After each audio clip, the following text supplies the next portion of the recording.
costs rising, they'll never let me skip. Refunds I'm eating, returns pile up too. Oh, Amazon, what else will you do? I look at my dashboard, my profits erased. My margins are gone, it's a slap in the face. Prime Day's a promise, but it's such a race. How much will I make if I'm replaced? It's a cruel, cruel number. Fees keep climbing, profits torn asunder. Oh, it's cruel, the sellers wonder how to survive when the margins go under. It's a cruel, cruel number. Every month it's something new to plunder. Oh, it's cruel, it's no wonder we're stuck in this game, the algorithm's thunder. Yo, Amazon's back, and they got a new scheme. Reimbursement slashed, it's every seller's dream. They're digging deep, taking more from the pot. Let's break it all down, expose what they got. March 25, it's a policy drop. They say manufacturing costs, but we know it's a flop. Give us your cogs, they're demanding the price.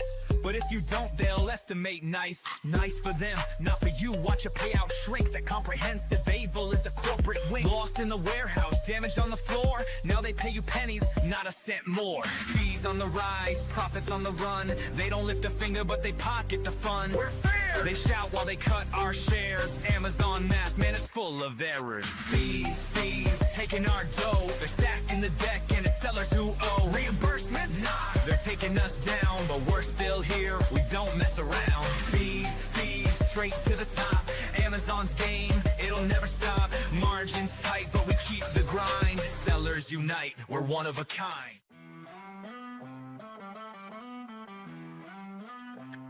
I try to sell my product on Amazon, thought it'd be a breeze. But little did I know I'd be stuck with seller support disease. They never seem to solve my problems, just give me the runaround. I'm tired of waiting on hold. My patience is wearing thin, I'll never be found. Amazon seller support, you suck, you suck, you suck. Can't get no satisfaction. I'm out of luck, out of luck, out of luck. You don't care about my business, just trying to make a buck. Amazon seller support, you suck, you suck, you suck. This one's for the sellers on the grind, getting left on red, wasting all their time. I hit up support, got an auto reply. Thanks for your patience, man, I wanna cry. Inventory lost, my margins are toast. The reps playing tag like the Casper the Ghost. They pass me around, it's a never-ending game. Nobody takes action, everybody shifts blame. My ASIN's down, I'm out of the race. They say they'll escalate, yo, what a disgrace. Amazon seller support, you're breaking my heart. No answers, no fixes, just tearing me apart. Hours in the queue, stuck in the dark. Amazon seller support, you're missing the mark. Amazon game plan, that is the key. Seller Central dashboard, that's where I be. Analyze the funnel, see what we lack, then we optimize. Sellers know it's a fact. I get it poppin', you know that it's lit. Climbing the rankings, ain't no room to quit. I check the data, they notice the stats. I keep the method, that's how you adapt. Metrics are showing, you know it's our cap. Amazon sellers, it's time to react. I'm about that action, I do this with passion. I got them like, whoa, what is this? Huh, whoa.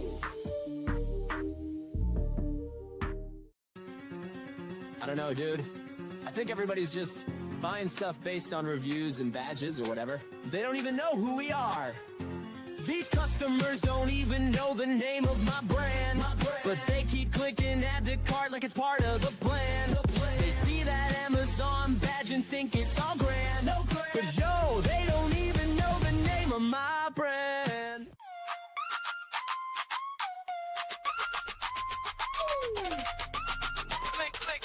Click, scroll, build your store. Amazon's waiting, what you waiting for?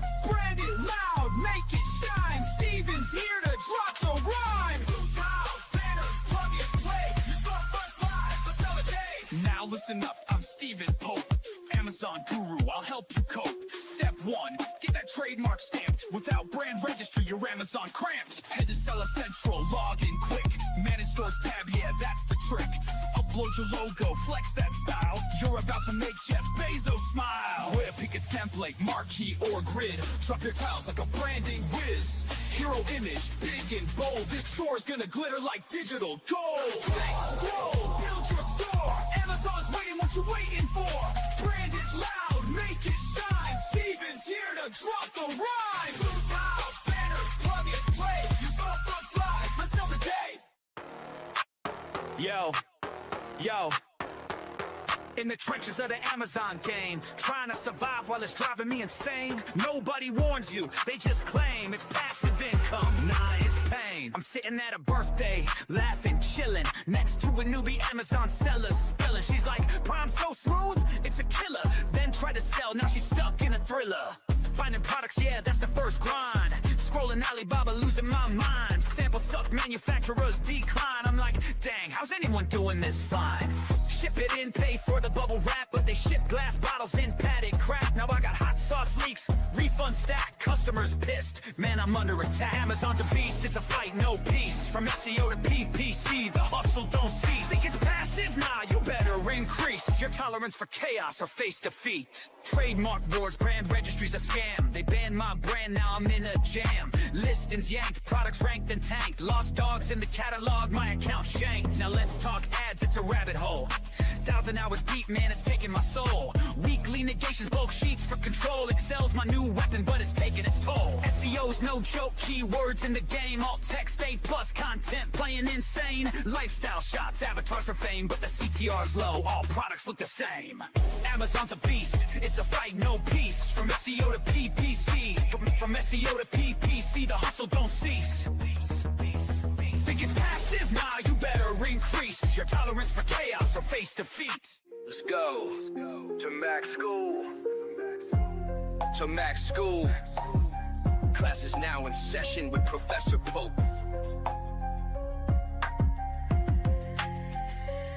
They got the SOP, cause Professor Pope wrote the recipe. Helping Amazon sellers grow sales exponentially. Amazon's a jungle, but we map the strategy. Brand strategist playbook, it's a guide to victory. Troubleshooting catalogs, you know we got the answer key. Boosting all your rankings, turning sales into a legacy. SOB so deep, you'd think we studied at Mac School. Every step we follow leads to growth, yeah, it's a golden loop. Stuck on keywords, we'll find the ones that work the best. Using Helium 10, strike distance keywords pass the test. Incremental indexing ensures the listing set to rise. From the back end to the bullets, optimization hits the skies. Brand store creation, yeah, we make it shine and flow. A+ content design makes conversions overflow. Need your images on point, best practices in the plan. All text and photo rules ensure your visuals command. SEO meets PPC, it's balanced, every step aligned. We'll construct the MKLs that drive rankings over time.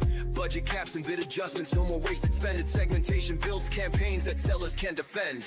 Got a hijacker, no problem, we'll file to take them down. Review requests in action, 5-star ratings come around. Flat file updates, market share reports, it's all in reach. Professor Pope wrote the SOP so sellers learn and teach. Meanwhile, my Amazon guys on the case, fixing up my problems at lightning pace. Ticket escalations, Mag's the boss. Even Amazon says we'll take the loss. Seller support don't know what's up.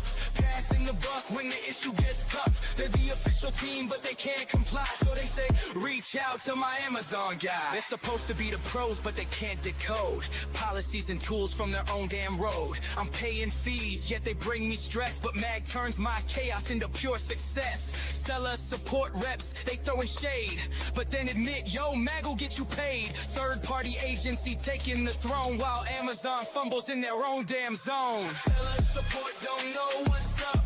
Passing the buck when the issue gets tough. They're the official team, but they can't comply. So they say, reach out to my Amazon guy. So here's the truth, let's keep it real. Mag's the team with the pro-level skill. Amazon sellers, you know the vibe. When support says call Mag, they'll give you peace of mind. Amazon seller support, you can suck my image stack. Sucking is all you're good at anyway. Bezos, hit me up if you want to sell seller support. I'm buying. There's a chase. Peace. I hope everyone likes our new intro. I do personally, but hello everybody. Welcome to the My Amazon Guy Friday live Q&A. As you just heard, we have a album out that you guys can go check out. I think you go to myamazonguy.com/music and it should be there. If not, our team will put something down below. Go check out that album. It's on Spotify as well, but very, very cool that we put that together. So that being said, happy to hop in here. Yeah, there it is. myamazonguy.com/music. So happy to hop in here. As many of you know, I am a sales director here at My Amazon Guy. And if you have a question, throw it in the chat now. I'll get to everything as we kind of go through. Doesn't look like we have too many in there. So throw them in. We're going to have the Roichi Power Hour here for the first couple of minutes. And from there, we'll keep going. So let's get rock and rolling. Let me change a couple of things on my end here. Also need to do a little bit edit on my camera. So we'll wait for some people to hop in here, ask some more questions. Gives me a chance to change my camera a little bit. You guys get to see the magic that happens behind the scenes. Where we go like this. Boom. All right. And maybe a little bit of... There we go. Cool. All right, guys, let's hop in. Let's ask some questions and get rock and rolling. So first and foremost, we have Megan today. Megan asks, for my new launch, I know the strategy is to do 50% off and then gradually increase by 10% to gain momentum. Does it matter that I'm not going to get the strike-through pricing benefit? No, it does not matter, at least at launch, right? So the idea at launch when you are trying to do that, essentially, you're trying to have just a very, very competitive price. Price is the number one converting factor at the end of the day. Is it nice to have, for instance, a little strike through that kind of incentivizes the customer? Yes, but which is the customer going to care about more? Somebody who is selling a product for $50 and has a strike through of $45, or someone who is just selling the exact same product with some good differentiation at $25? The end of the day, they're likely to choose just the lower priced item and they won't care as much about a strike through. So price is way more of a converting factor than the idea of doing a strike through is. And then, like I said, Roichi Power Hour time. So Roichi always likes to throw in 1,000,001 questions right off the bat. So we'll hit them real quick. When trying to create a shipping plan of shipment over 10 boxes, like I always have, I use the Excel sheet, but by Amazon to fill out. This is given to me after submitting it automatically, gives me the option to only select skip packing and continue. And when I follow those steps, it requires a pallet. But I'm not using a pallet. And it has me as LTL transport. I kept redoing it from the beginning to correct it, but I get the same thing. It sometimes gives me option to just continue without clicking that option, but then it kicks me out and takes me back to the previous page. It only gives me option to skip packing and continue. Because, where am I? There we go. Becomes a cycle. It doesn't do it if I don't use an Excel and keep it to under 10 boxes per shipping plan. The weight are under 40 pounds each. Agents tell me it's because I chose LTL, but I didn't. What's going on? Why is it doing that? It didn't before on previous shipments. I did.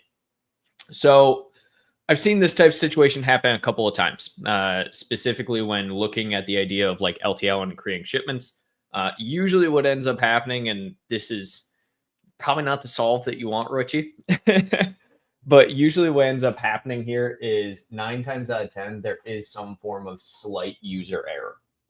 That user error usually comes in the form of having one product that is off weight by some metric, having the entire shipment be off weight by some metric, etc. Or in some instances, even comes down to having the box dimensions just slightly too big. So this is the type of thing that I see all the time. What I would say is, first and foremost, try and create one not using the Excel file. There is a chance Amazon system is bugged right now. I've seen that as a thing that happens, but by and large, a lot of times when this happens, it is much more often that is just slightly overweight for what LTL has to be. You also might be accidentally case packing them all together. So Amazon might be thinking that this is a much, much larger shipment than it is. So big thing, try it as well. If you've done the Excel sheet in the past, try and use a previous Excel sheet. That will instantly eliminate for you whether or not it is whether it's a user error thing on this current Excel sheet or whether it's a new error in general on Amazon's end. So that'll help you a lot in that capacity. Let's see. Ideally, what should my cost per click be? Please explain how this metric works. What determines what it should be under per click to be a good result? Okay, so it's just that. So what is cost per click on Amazon? Well, it's a little complicated, actually. So cost per click is obviously what you are actually paying on any given keyword for the actual click that someone does. So when someone sees a sponsored product ad that you have under keyword targeting or anything, they click on it, you pay a certain amount to Amazon. What should your cost per click be? Well, it really honestly depends on what the keyword is. There is not a general rule of thumb that says you have to have a $2 cost per click average, right? Because at the end of the day, it will be very product dependent, category dependent. For reference, the highest cost per click I have ever seen was $56 per click on a keyword. So if anyone has one that is above $56 per click, send it my way. I would love to see that. But all of that being said, that's just something you need to understand is you're going to run into that, right? You're going to run into the fact of what should it be? And the reality to tell you is it just needs to be what you can afford and make sense for your ACoS goals and your tacos goals.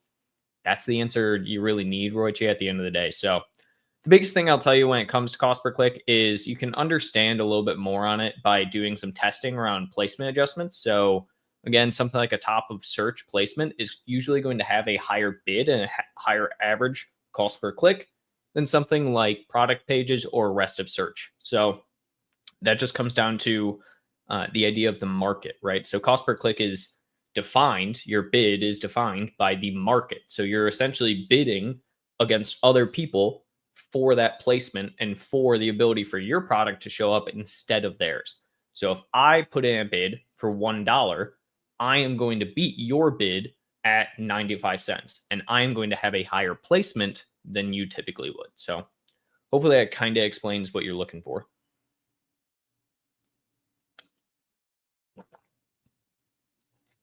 If I sound breathy today, it's because we have really, really bad air quality going on where I live right now. There's like dust storm coming up from the south, and it's getting bad. I was coughing real bad earlier, so I have a lozenge in right now. I'm hoping is helping a little bit, but I might sound a little breathy, and you might also hear me just swish it around my mouth. So apologies in advance, everyone. How can I compete during the March sale if I'm not a part of the event? Best strategies.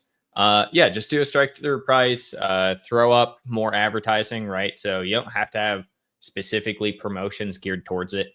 It only helps with the idea of people clicking on it and being a part of those. But at the end of the day, people are still doing sales like this. Amazon still brings a ton of impressions onto the platform, right?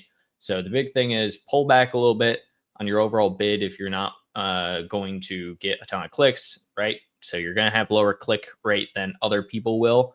But at the end of the day, if you have some form of promotion going on, that's still better than nothing at all. So folks there.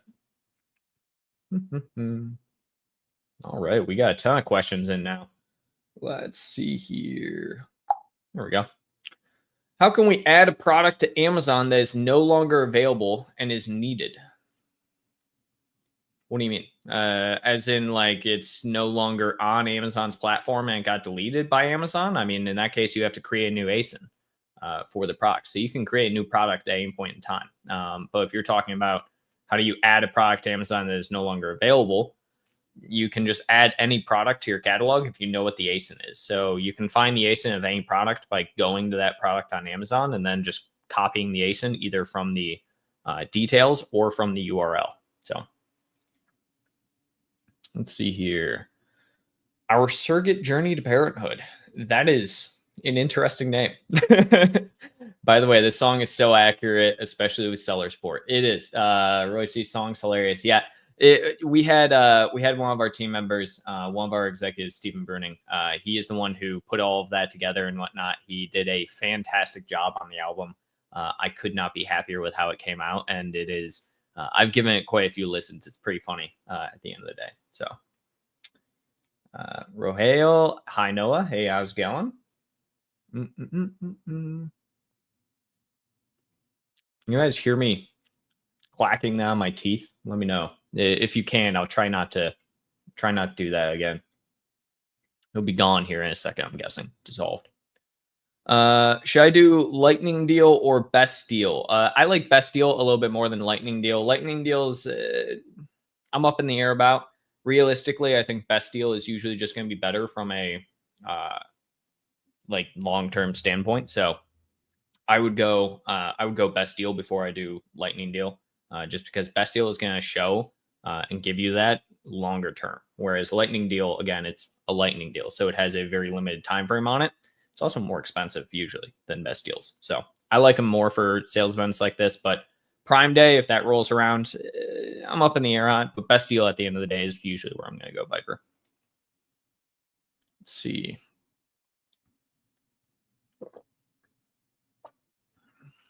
Mr.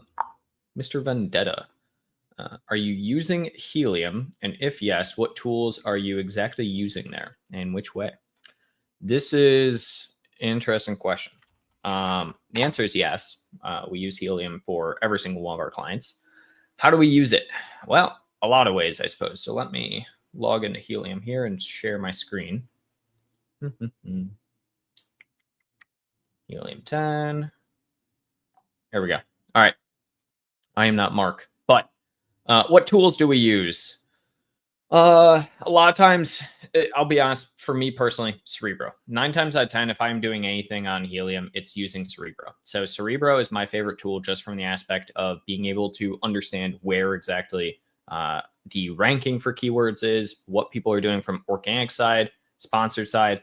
Cerebro is going to be the best at the end of the day. That's personal opinion, but also kind of professional opinion there. Now, that being said, we also use Magnet in our keyword research quite frequently. Magnet's great for understanding and finding new keywords. I also use Frankenstein in keyword and SEO process very frequently.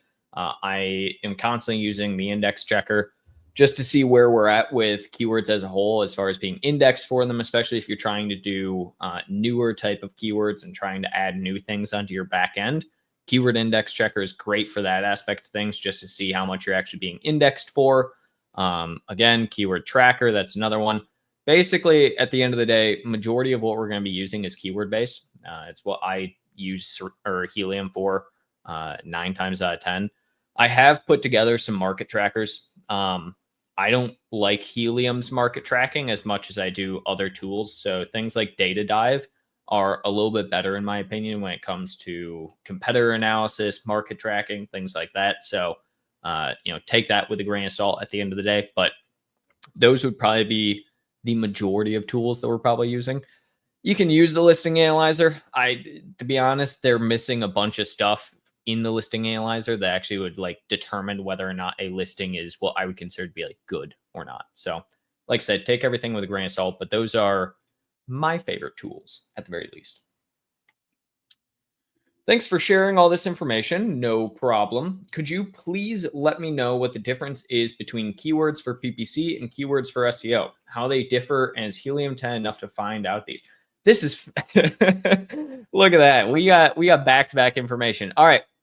So let me pull this up. So again, heading into Cerebro here. So this is Cerebro. How does this actually kind of look? Well, couple of things. This is what your keyword distribution is. So this will give you your total keywords, organic, and then paid as well. So this is what you're kind of looking at, Rohail. So this is what's going to actually give you that information and have you kind of understand the difference between your keywords for PPC and keywords for SEO. So they technically are going to be the same keywords, right? So you're going to want to play off of your normal SEO and copy with PPC. The way you grow an organic rank is through sales, right? But you can have a sponsored rank of 4, but an organic rank of 1 for a keyword. The way this works is essentially you are not sponsored, so you're not paying enough to be rank 1. Again, we talked about the bid adjustments and placements with the cost per click just a minute ago. Big thing to understand here at the end of the day is that if you are trying to grow your organic rank, you need to have your keyword be both paid and organic. You can't grow your sponsored rank with just organic keywords, and you can't grow your organic rank with, well, that's not entirely true. You technically can grow your organic rank with just advertising keywords, but you're going to have a much harder time with it than if you have it on both your copy and on your advertising. So hopefully that kind of clears up the confusion there for you. Sean, I changed my price from $38.99 to $28.99, but my sales / units sold stayed the same, and same with the BSR. Okay, should I increase my price back up? Yeah, if you're not seeing any additional conversion from a price decrease, then yeah, absolutely. So there's this idea that a lot of people do, for instance, when you're going out of stock. And it's probably my favorite example of this. So if you're going out of stock in some way, shape, or form, you typically want to start raising your price up. And the thing that you get to see there is, do your sales decrease as your price raises, right? If they do, okay, you know that you're at a good price. But if they stay the same or continue increasing, guess what? You now have a new price you can sell at and make more profit at the end of the day next time you have inventory in. So this is the same principle.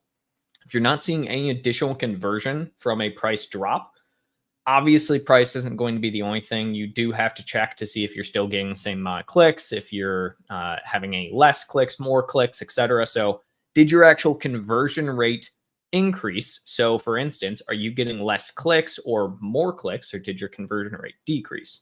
That's what you need to figure out. Look at those stats and that'll tell you whether or not you should stay at the $28.99 or stay at $38.99. What's the best way to upload Shopify listings without syncing to Amazon? Try a CSV file and it puts products in the incorrect category and I can't change it. So now I'm doing it manually.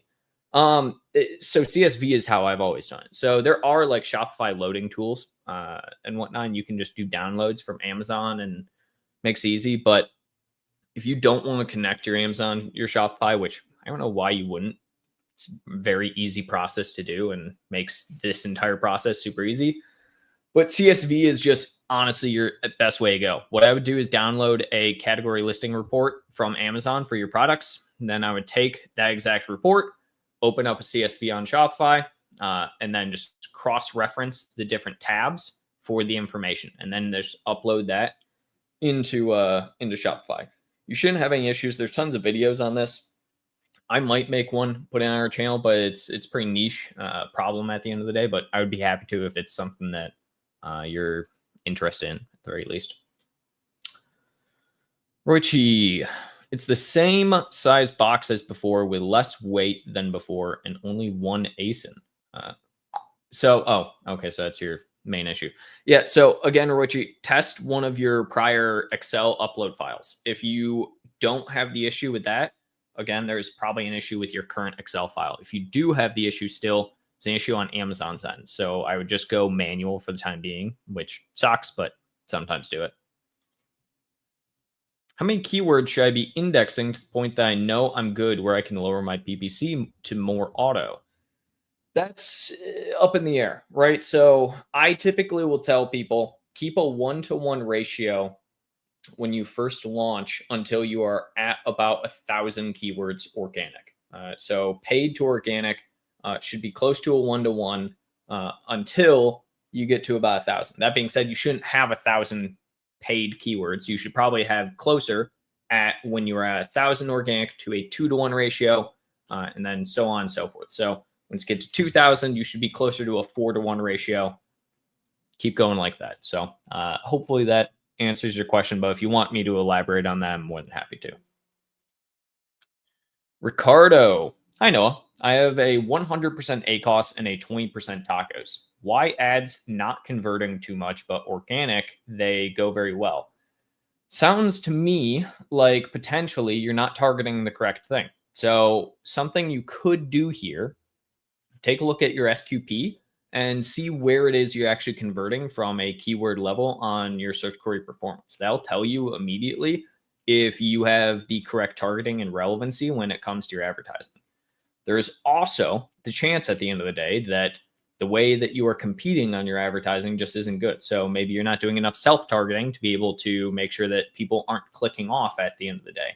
Or potentially you're doing too much towards, let's say, a sponsored brand campaign, which typically has a lower conversion rate, right? So these are, I guess, just some of the things you have to look into, but I would start with the search query performance, check your keywords against your advertising to see if those are lining up correctly and go from there. Total organic keywords in Helium 10. Yeah, so again, Rochi, it really just depends, right? So you're never going to fully move your PPC over to auto. That's just not a thing. Like, you should always be doing exact targeting. You should always be doing manual targeting. Auto is not something that is going to happen naturally over time, right? You always have to be some form of targeting, especially if you're looking at the thing of like organic ranking. If you have all of your high relevancy keywords, organic rank 1, 2, 3, 4, whatever it is, that's more so when you can start moving into less of a paid function. But by and large, it comes down to making sure that you actually have enough organic to be able to keep you afloat and continue growing, while then also funneling money into advertising. Amazon's pay to play at this point in time. You're never going to get away from that. It's just going to stay that way forever. Unless they make a major change, that is, I suppose. Asif, I am doing well. Thank you. I recently watched your video where you explained the new Amazon policy about freelancers managing accounts. Yeah, the SPP one. Could you clarify if the rule applies to freelancers managing just one account, or does it apply to all freelancers regardless of the number of accounts they manage? I want to make sure I'm following the guidelines correctly. This should, in theory, only apply if you're managing multiple accounts, right? So Amazon's doing this as a way of essentially saying, hey, if you're managing a lot of accounts, we want to be able to kind of control how you are doing that user management, right? There's a lot of privacy concerns, security concerns I could get into. I won't. What I will say, though, is instead, think of it this way. If you're just on one account, that's just a secondary user. Amazon is not restricting brands and businesses from adding secondary users onto their account. They just don't want one secondary user on a ton of different accounts all at the same time. That's what this is for. Let's see. Water time.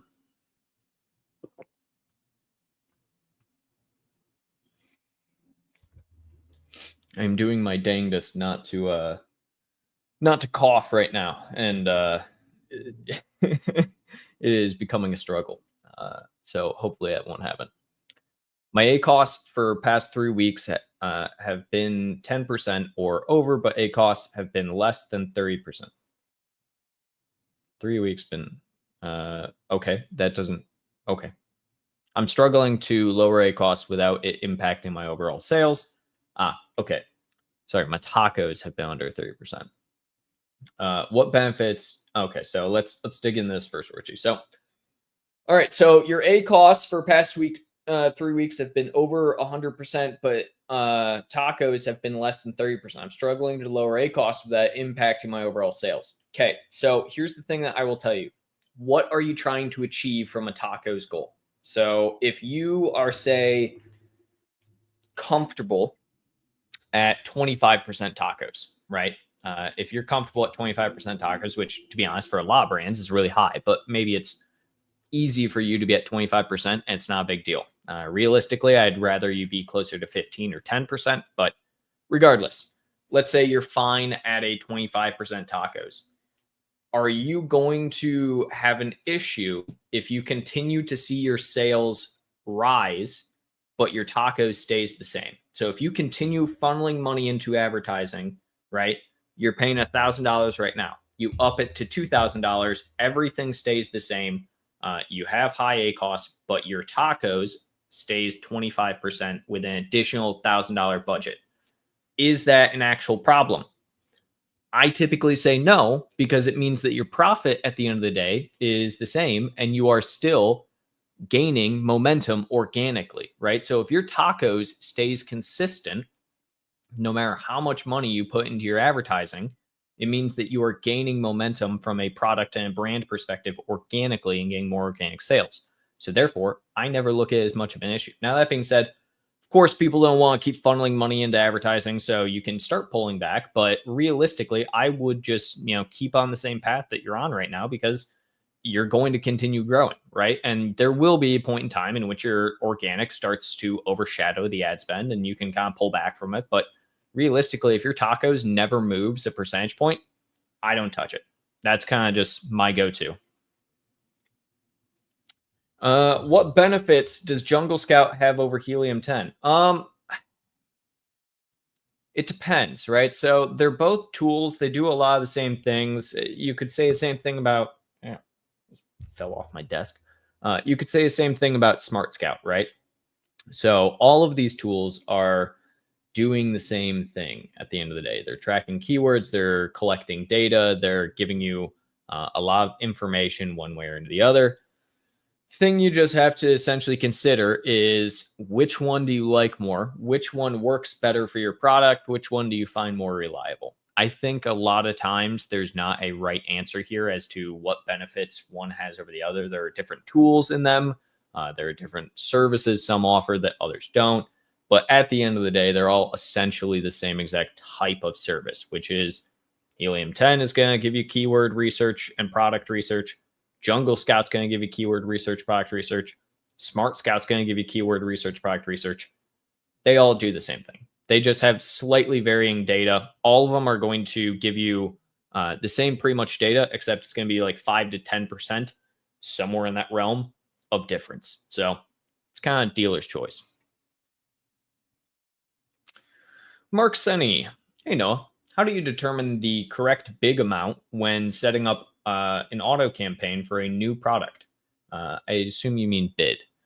And how long do you wait until you start negating keywords in the campaign? So I typically start all of my auto campaigns pretty low bid. I don't like doing a really suggested bid, high bid, anything like that. I will set up an auto campaign. I'll set it up to just run low bid, start at like 20 cents. Close match, maybe 25 cents, I guess. But realistically, real low bid to start off. Check it after a day and a half to 2 days. It will immediately tell you, do you need to raise that bid or lower that bid? Are you getting impressions? Or are you not getting impressions, right? That's how you should run auto campaigns, because otherwise, auto campaigns can be one of the highest ACoS and hardest hitting campaigns, unfortunately. So absolutely start low bid. And how long do you wait until you start negating keywords in the campaign? About a week. You're not going to get a ton of keywords to understand after the first couple of days. You can after, let's say, 2 days, but realistically, it's going to take about a week from first auto campaign to truly understand where you stand as far as the auto campaign goes and what is working, what isn't, and what is essentially eating your budget for no reason. Can you better explain Frankenstein tool and when is best used for? Yeah. All right, let me open this up. Let me see if I have any. I don't know if I have anything in there. Ooh, I don't have anything in here. So I'm going to say this, Roichi, because I don't have a keyword list to use for Frankenstein just at the ready right now. I will add this to my docket to record a video this week. I have a couple hours scheduled out to record a bunch of content that we're going to throw up. So I will add this as a thing. We should have a video, Roichi, on our channel right now, probably going over Frankenstein and how to use it. But I'll record a new one, 2025 edition, quote unquote, and upload it sometime here in the next week or so. Dennis, do you or someone you know have any experience with launching a product on Kickstarter before bringing it to Amazon? Do you recommend it? So I've never personally done that. I've never personally been someone who had that. but I have worked with people who've done that. And I know that we probably have had a couple of clients over the years that have had that, right? It's not rare in this day and age for a product to start on Kickstarter. Actually, I know for a fact one client we have did. And it worked great for them. They went Kickstarter, then they went Shark Tank. They're doing wonders. That being said, do I recommend it? I don't know. That's kind of each their own, right? So if you get traction on Kickstarter, yeah, but honestly, Kickstarter campaigns are a lot like their own form of marketing, right? So you're using Kickstarter to crowdfund money to get a product off the ground.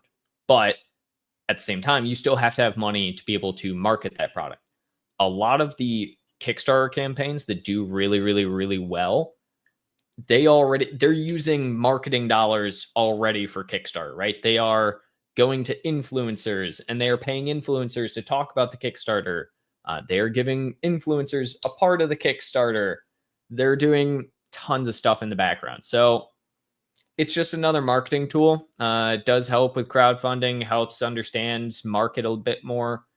You can get a lot of the data from things like doing A/B testing on PickFu and get market data beforehand. So each their own, I suppose. I don't know if I would personally do it, but if you feel like it's something you could do, go for it. Stupid question. No such thing as stupid question. Almost no such thing as stupid question. But A+ content replaces product description, right? Technically, no, actually. So not a stupid question. So your product description no longer is visible when you have your A+ content. But that being said, it's still there. So the thing that I see all the time people do on accident is they will add A+ content, change their product description to be, I don't know, just random text of some kind for SEO purposes on the back end. And then their A+ content gets taken down by Amazon. And guess what? Now you have a really crappy description showing. So technically, yes, it's not visible anymore, but it doesn't fully replace the description. Should I go scavenger?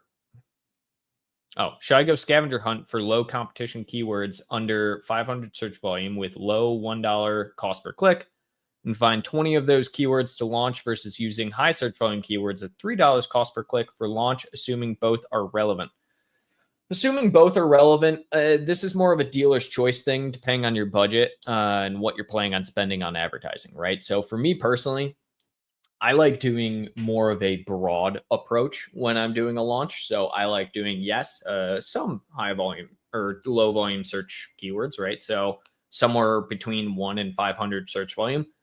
But I also like doing higher volume keywords, 500 to 10,000 search volume, and then add some like super high volume search keywords in there. But, it really also depends on the category and how many competing products there are on the keywords. There are some super high volume search keywords that have, 500 competitors only on them. And you're, have a really good chance of getting that #1 placement on the advertising. So we have a dealer's choice, but like I said, I like to keep it more varied than anything, kind of hedge your bets in all ways. If you think about it from like a gambling perspective, right? The reason the table has the ability for you to put something down in case of flop, blackjack flop, right, is so that you can get insurance. You're hedging your bets in some way.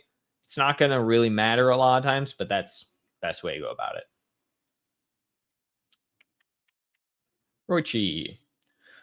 Oh, this is from your previous answer. You said the alt text and copy should be used also in my PPC.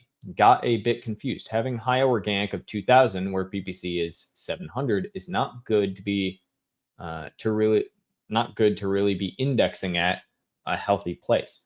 Yeah, so let's say you have a high organic 2,000. So that's a really good organic amount, and PPC at 700. So you're sitting somewhere in the ballpark of about 1.5 to 1 ratio, right? Or 2.5 to 1 ratio. It's not the worst. It's not the best, right? So what I would typically recommend in that kind of scenario, pull back on the PPC a bit. Your alt text and things like that isn't going to help your PPC site, right? That does help with indexing, absolutely. 100% keep doing that and your copy, but you don't need to use every single one of those keywords in your advertising, because not every keyword that you index for is a keyword you necessarily are going to rank for. Point of indexing is to be able to expand your overall reach. Let me know if that, I think, makes sense. I think I explained that well. Oh, more water time.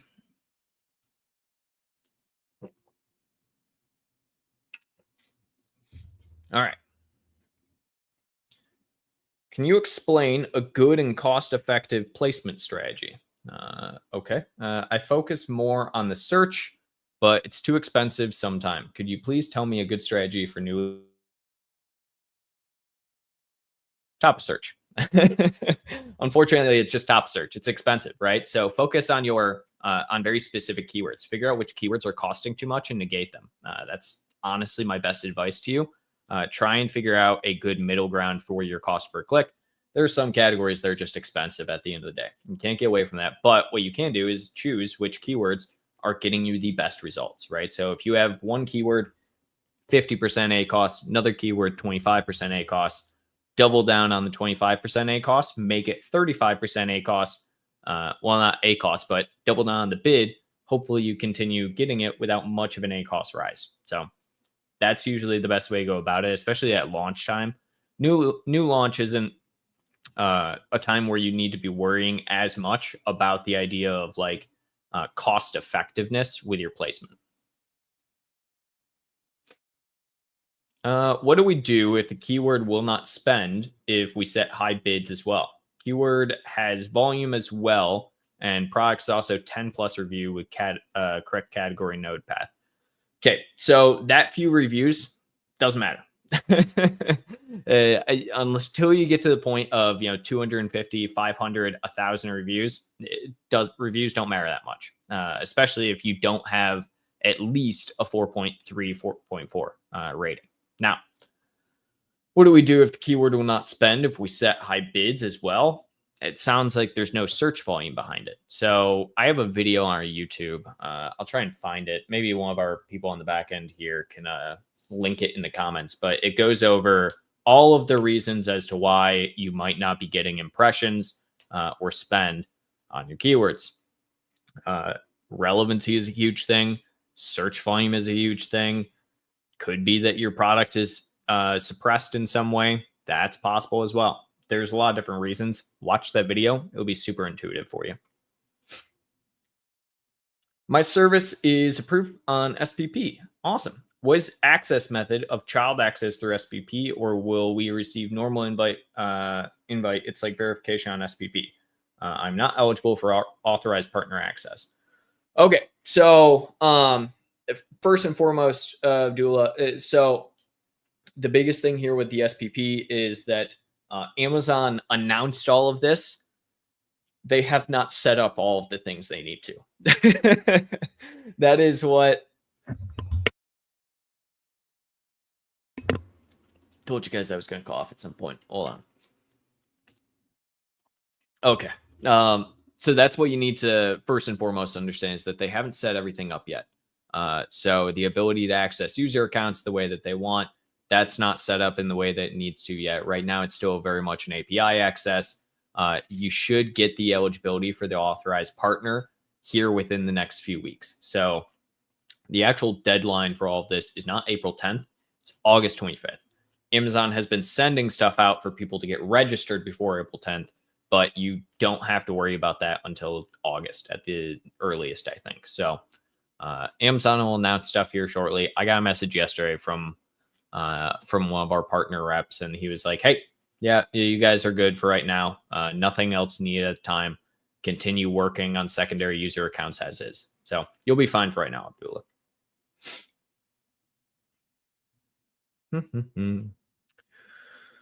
What's a SQV on search query performance? I want to know what keywords people are searching or purchasing, not from my PPP.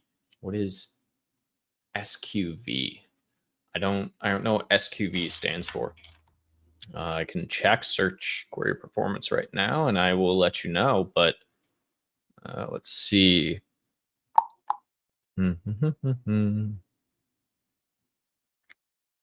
Oh, search query volume is probably what you're talking about.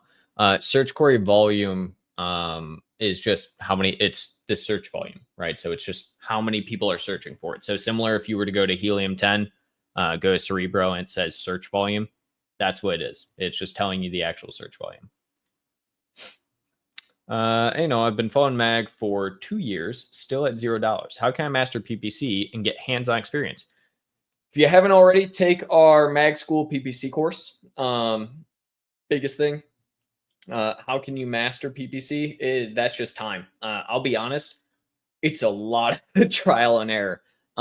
You can watch videos all day long. You can take courses all day long, but getting hands-on and seeing how things interact on the actual advertising front is how it goes. PPC is not the end all be all of Amazon, right? So I see a lot of people try and put all their eggs into the advertising basket. It's not how it works. You can have the best PPC strategy in the world, but if you have a really crappy main image, no one's ever going to click on your product. So it doesn't matter. You're never going to get any clicks, right? So what I would also say to that is make sure you are understanding that PPC is great. Understanding is great. You really need to understand everything around Amazon to really understand PPC.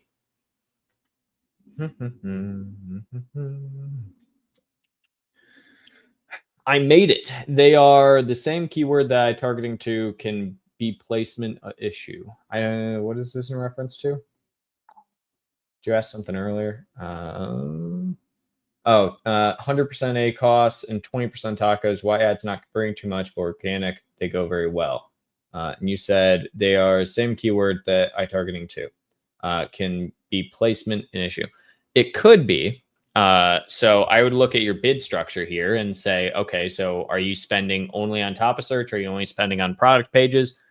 Product pages, for instance, you're going to have a lower conversion rate on, higher ACOS, a lot of clicks from that. Top of search is going to get you the most amount of clicks and most amount of conversions. Rest of search is usually going to be really low clicks, but really high conversions. So take that as you will. For new seller, PPC cost is high and profit margins are low. Basically, I'm burning money. What should be the approach moving forward? FYI, listing is only 2 weeks old. You're going to burn money. When you launch a product on Amazon, you're going to burn money. That's just how it is, unfortunately. There's not really any other thing about it. You don't have to necessarily, but usually it's pretty good to burn money as long as you're continuing to grow. Don't let it go more than a month.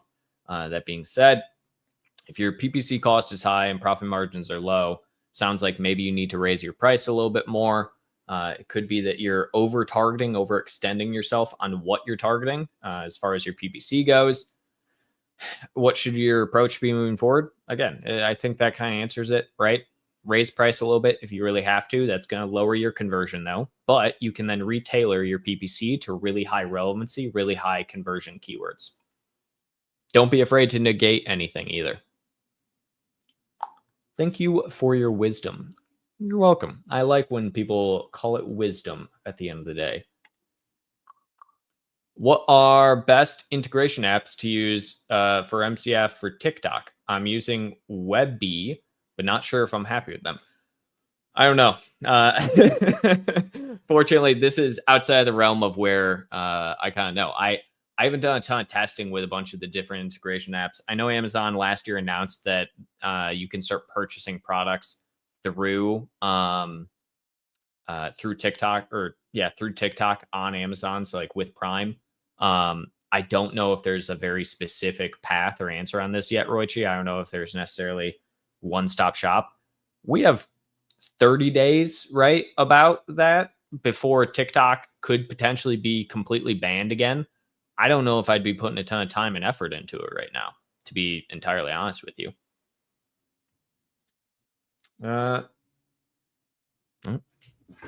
Someone's calling me.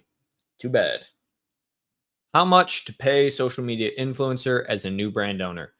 It depends on their data. So something I see a lot of people not understand is how to, like, what type of data they should be looking at from an influencer perspective. So things you need to consider are, if you're going to be going after an influencer and you're actually working with them and talking to them, all influencers should have necessary data to give you so you have a better idea of like what conversion could be. So you should understand, how many followers do they have? Okay. How many average impressions do they get per post? How many average clicks do they get on sponsored posts of some kind? What is the average conversion rate that they get? These are a type of things that most good influencers will have the data for to give to you. Now, if they don't have that data, that's fine. How much should you pay social media influencers then? It depends on the platform. So for something like TikTok, if they're under 10K, $250. Or you can pay them a referral fee. So referral is much more of what I've always done with influencers.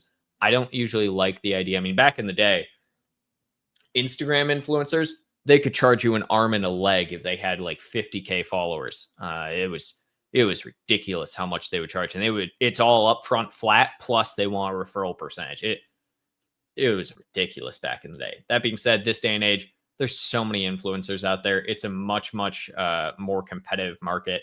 You can usually get away with paying people a pretty decent flat upfront fee, give them some of the product, and then on top of that, give them a back end referral of 10% usually. I'm creating a new campaign for a specific function of product on one of the variations to gain more indexing keywords for this function. Started high bids to get impressions on high search. Let's see. Keywords, but I haven't received any impressions even when bids were high just to start. But I'm getting crickets and has been over a week. So that sounds like you likely aren't bidding high enough. You start high bids to get impressions on high search keywords, but you're not getting any impressions. There could be a chance that you're just not targeting correctly. So for instance, I would check your placement. If it's a high search volume keyword, could be that your placement is entirely product page right now, right? And you're not going to get a ton of impressions there. If you're starting with high bids, make sure that you have your placement top of search. If you can get top of search, you're going to get impressions on a high search volume keyword. That is just how Amazon will work. So start there, start at placement. That's usually going to be the number one place that I see people kind of screw up in that capacity. I have a parent with 15 variations. I want to remove 5 of them as standalone listings, but the other 10, I want them staying a parent. How can I do it, please? Delete the parent and then create a new parent with just the 10. Pretty simple.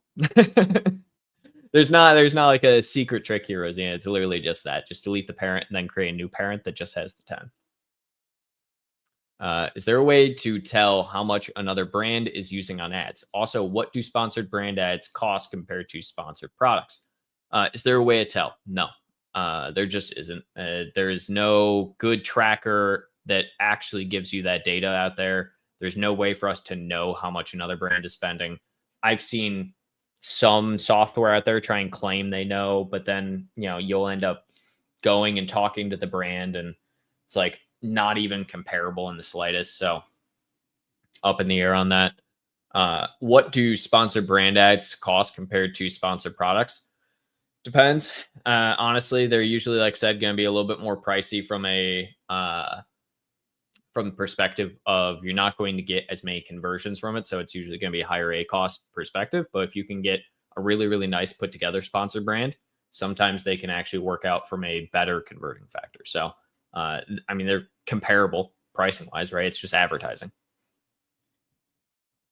Are we able to run PPC ads by DELs? I don't know what DELs is. DELs? DELs? You guys are constantly using TLAs, 3-letter acronyms. There's too many TLAs in this world. We don't need any more TLAs. What is a DELs? DEL. Acronym Amazon. I'm asking GPT. Another 3-letter acronym. Delivery estimate accuracy. I don't know if that's what you're talking about. Let me know, Pro Hall. I have no idea what Dells is. Are we able to run ads on bundles? If not, what would you recommend?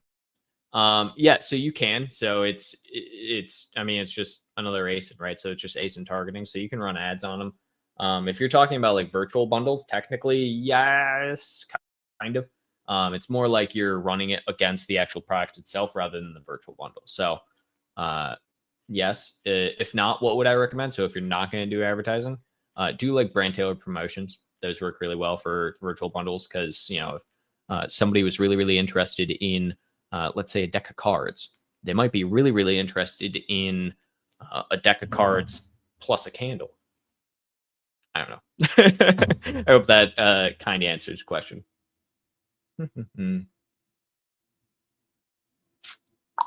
Should we definitely do Vine for reviews at the start of brand launch? No. No, I hate Vine. I used to be a bit of a Vine guy, right? But nowadays, honestly, it's just it's not worth it. So there's so many categories that Vine sucks for. So if you're a supplement, it sucks. If you're a food product, it sucks. So any consumable, it sucks. If you are a high like learning curve niche product, there's too many variables, right?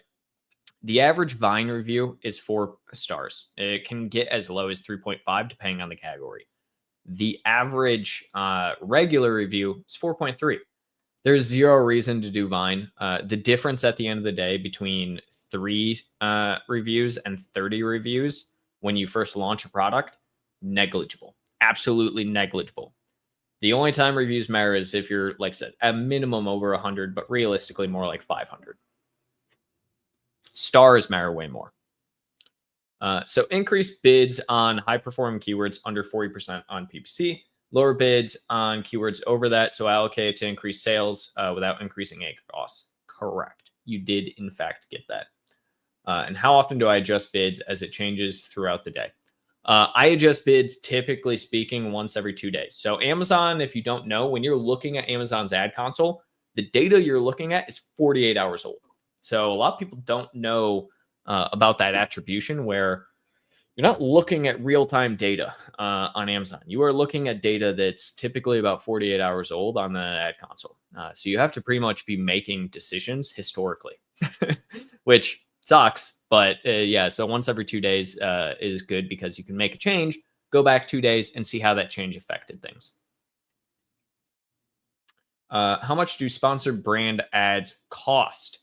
It depends on the sponsor brand, right? So it depends on your category, how much people are doing it. I don't know if I have a campaign manager I can open here for you guys. Give me a second.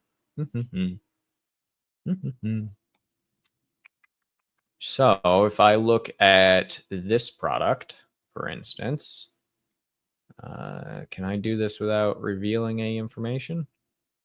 Ooh. I don't know if I can do this without revealing any information. Actually,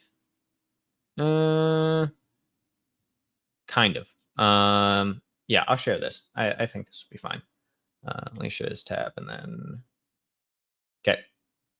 So you have cost control in sponsor brands. Cost control is going to be essentially where you can decide how much on average you want to actually pay from a cost per click perspective. So if you're looking at something like this, you can aim to keep your cost per click under 2.9. So a value of 2.9 or higher may lead to more page visits. So they are essentially saying, they being Amazon, that you might want to be above 2.9. So you could do something like $4, right? The aspect that you need to understand is campaign bid adjustments. So this will tell you, for instance, the potential average cost per click, $0 to $1. We can decrease placements for top search, decrease or increase, I should say, by a percentage. So sponsor brand, I always am going to say do top of search. So you want to try and have a cost per click, let's say below $3 for the category, right? And then you can do an increase by 100%. I guess you can only go up 10% right now. 330. Oh, okay, I see. So, and either way, so you have your adjustment can go up to 330, but it will be anywhere within here. So it works very much like dynamic up down. You just won't ever go above that $3. That's why it has the cost control aspect, which I like cost control personally. I kind of wish they had better cost control rather than just like dynamic up, down and dynamic down and fixed on sponsored product. Ruchi, you said SQV or something based on an answer you gave some. Oh, I said SQP, not SQV. Search query performance. It's under brand analytics. And then you said SQV, which oddly enough is search query volume. So, I guess that, again, too many TLAs. Should a brand launch with sponsor brand ads, product ads, or both? Both. I like doing both. Granted, it's a little bit harder with sponsor brand side. A brand in UK is registered with UK IPO. They don't have Amazon account in UK or US. Brand wants me to sell in Amazon USA with Amazon brand registry enrolled. Can I do this? Can this be done without USPTO registration? You can technically, yes, sell it, but no, you need to get USPTO. It's going to be a lot easier for you at the end of the day to have the UK side and the US side. They technically can cross-pollinate. Don't do it. It's a pain in the butt. Too many issues, especially if someone then goes to USPTO and then takes your trademark in the US. There's an Amazon seller. There's a snake in my boots. I don't know why that made me think that. But anyways, there's an Amazon seller that sells my product under brand, which is similar. My brand is Pro Haul Cosmetic. Yep, they use only Pro Haul, and another person uses Pro Haul Cosmetics with the S. Okay. I want to take them down, but keep the reviews. Can I simply have the brand name corrected? Yeah. So we actually have done this a couple of times for other clients, where essentially what you need to do there, Pro Haul, is you need to take over that ASIN, and then you need to do a brand name change. So it's a pain in the butt. But yeah, take over the ASIN and then do a brand name change. So just add the ASIN onto your catalog, work with brand registry for the brand name change. Show them that you own the product, etc. I mean, it shouldn't be too hard, especially with how close they are in relation. As a brand, should we have FBA and FBM at the same time for an ASIN? Yes, that helps you so you never actually run out of stock. Amazon PPC, should you include plural targets in the same campaign, or does Amazon ignore the difference? Example, pink party balloon versus pink party balloons. They ignore the difference. So plurals do not matter. Asking about phrase and exact match types. Yeah, plurals don't matter. How do you feel about third-party review companies that are similar to Vine? I feel horribly about them because it is against Amazon's policy and it is considered review manipulation. So don't do it. Mind blown. LOL, launching new keywords, focus on placement. Embarrassed to learn this today. Thank you for your wisdom. Obi-Wan Kenobi. No problem, Richie. No problem. All right, we got two more here. I think we're coming up on time. So if anyone else has any other questions, throw in the chat. Feel free to.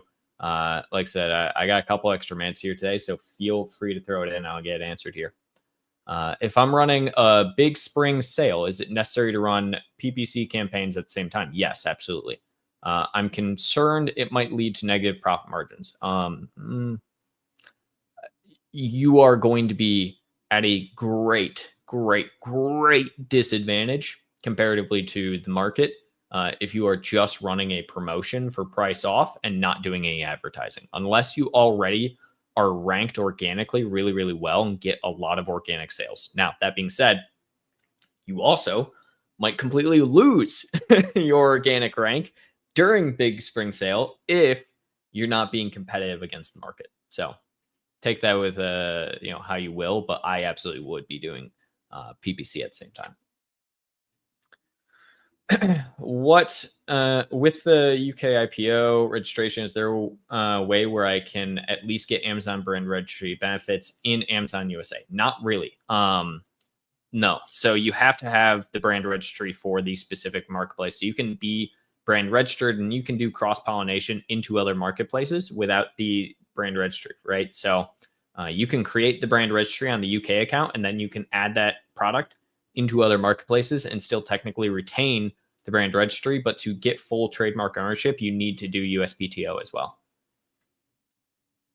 A lot of my competitors are Chinese. No surprises there, but they're claiming their products are made in USA in the listing content images. I know for a fact they are not. Anything I can/should do. You can report them. Honestly, that's kind of all you really can do. You can report the product. It really depends on what the product is. There should be a details section on every listing. Let me see if I can pull this up so we can look at it. So on pretty much every listing, let's do. It's actually really funny. All right, so let me pull this up. Let's go here. So every listing should have a country of origin, which you can look at here. So country of origin should be on every listing. So you can always look at that. If they're saying it's USA, that's a thing. It can potentially be USA. And yes, am I looking at a flag for this? Of course. It would be really, I was honestly really hoping that this wasn't going to say USA, because it would be really funny to see this not made in the USA. That being said, so you can always look at the country of origin. So if they're claiming, made in the USA, it says a different country, you can report them for that. But the reality is Amazon really going to do anything when it comes to someone making a product not in the USA? I don't know. That might not be enough to where Amazon really cares. We're going to see how much Amazon take for referral fees. You can see under your payment section. So it will have a breakdown of every single thing. You can get invoice payment side. So go to your payment section, payment reports, and you can see a breakdown for different fees Amazon charges. I really appreciate your help. Thank you. No problem. I want to change product category from office products to office devices. Okay, so just do it via flat file. So you can just upload different category and get your product changed over. You could also just ask seller support and they can change over for you. Could that be possible that Amazon does not take referral fees? And how could I ensure if they do or not? No, not really possible. Amazon always is going. Think Amazon's not going to take their money? Amazon is definitely taking their money. I promise you. But I am unable to do that manually. So if you can't do it manually, you have to ask seller support then. So if your flat file isn't working for it, then yeah, seller support. All right, last question here, because there are no more apparently. If an item has been out of stock for 2 or 3 months and lost its organic ranking, what strategy should I follow to regain organic ranking once inventory is restocked? Focus entirely on basically your relaunch strategy, right? So same thing, lower your price down, get a promotion going, and then also pump money back into advertising. That is absolutely the best way to do a relaunch. And then also add brand tailored promotions immediately. If you still have like groups for like brand card banners, perfect time to do that, because you're essentially doing retargeting campaigns towards people that were interested in the product before it was out of stock. So hopefully that helps. All right, we're going to call it there today, guys. Good session. Thank you, everybody, for joining us today. That being said, for those that don't know, we are My Amazon Guy. My name is Noah Wickham. I'm sales director at My Amazon Guy. If you ever are looking for Amazon agency services, we are a full service agency. We do everything on Amazon end to end. Being said, we also do Google advertising, Meta advertising, Shopify store builds, and a whole lot of other stuff. So feel free to reach out to us anytime. If you guys are interested in potentially getting a job or anything like that, we're also always hiring. So check out our different jobs. We even do internships. So that being said, hope everyone has a fantastic weekend and week ahead, and I will see you guys next week.